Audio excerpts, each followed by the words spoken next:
tout le monde, bienvenue sur ma chaîne YouTube et sur mon blog amourdecuisine.fr. Aujourd'hui, je partage avec vous la recette des matelots préparés au pétrin. Suivez-moi pour avoir les détails de cette réalisation. Dans le bol du pétrin, j'ai placé la semoule. J'ajoute le sucre, la levure sèche instantanée.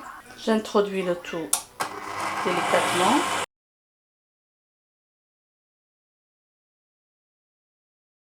J'introduis le lait en poudre. Donc si vous n'avez pas le lait en poudre, vous pouvez ramasser la pâte avec du lait normal. Et dans ce cas-là, vous devez diminuer la quantité d'eau utilisée pour ramasser la pâte. J'ajoute la levure chimique. J'introduis maintenant l'eau par petites quantités jusqu'à ce que j'obtienne une pâte souple qui se ramasse. On continue à pétrir la pâte tout en introduisant l'eau par petites quantités jusqu'à avoir une pâte bien souple et bien malléable. Vous pouvez continuer à pétrir au moins 15 minutes à 20 avec le pétrin, et si vous le faites manuellement, il faut pétrir au moins 45 minutes. D'ailleurs, vous pouvez voir la recette du matelot à pétrir à la main sur ce lien. Pour m'assurer de la texture de ma pâte, je fais quelques minutes de pétrissage à la main, tout en ajoutant un peu d'eau, parce que même si le pétrin fait du bon travail, je préfère toujours m'assurer de la texture de ma pâte.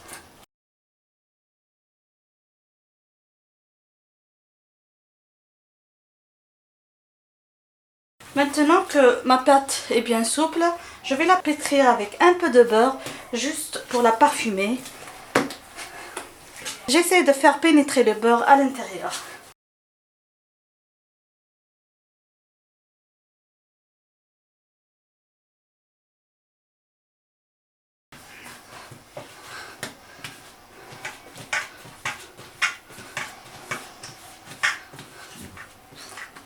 Je place ma pâte dans le bol de pétrin, un peu beurré. Je couvre et je laisse doubler de volume entre 45 minutes et 1 heure, selon la température de la pièce. On reprend la pâte après avoir reposé et doublé de volume.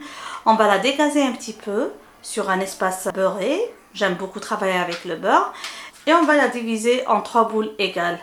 Déposez ces boules au fur et à mesure sur un linge propre, couvert avec un peu de semoule, pour que les boules ne collent pas.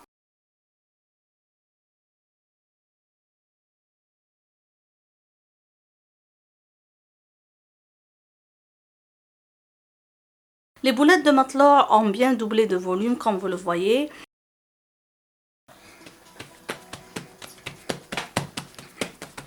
Donc je vais étaler la pâte très bien. Il faut qu'elle soit fine, sinon vous allez avoir des matelots trop gros et trop pâteux. Après avoir formé les galettes de matelot, je les place sur un torchon couvert de semoule pour qu'elles ne collent pas, et je laisse encore une fois doubler de volume pour commencer la cuisson.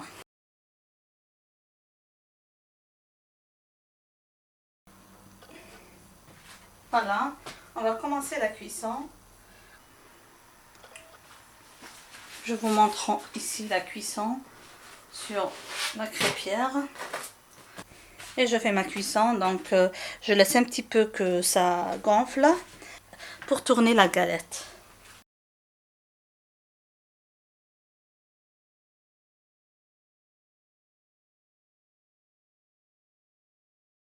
Le problème avec la crêpière, c'est que le milieu ne cuit pas trop, mais reste que j'aime beaucoup cuire sur ma crêpière. Voilà, je vais cuire les côtés de ma galette comme ça, juste pour donner une belle couleur à ses côtés. Mes matelots sont bien cuits et prêts à déguster. Ces deux matelots là ont été préparés et cuits à la crêpière.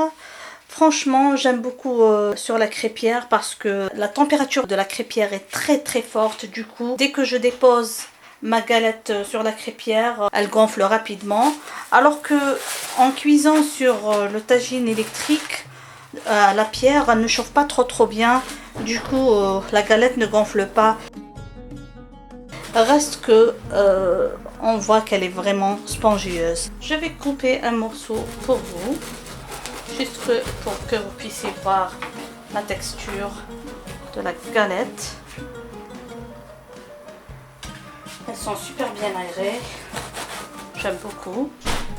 Comme vous voyez, J'espère que vous avez aimé la réalisation de ces matelots au pétrin. J'espère que vous allez le réussir. N'oubliez pas de vous abonner à ma chaîne YouTube, de me laisser vos commentaires et vos avis.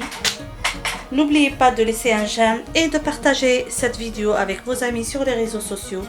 Je vous laisse et on se voit la prochaine fois avec la prochaine recette. Bisous!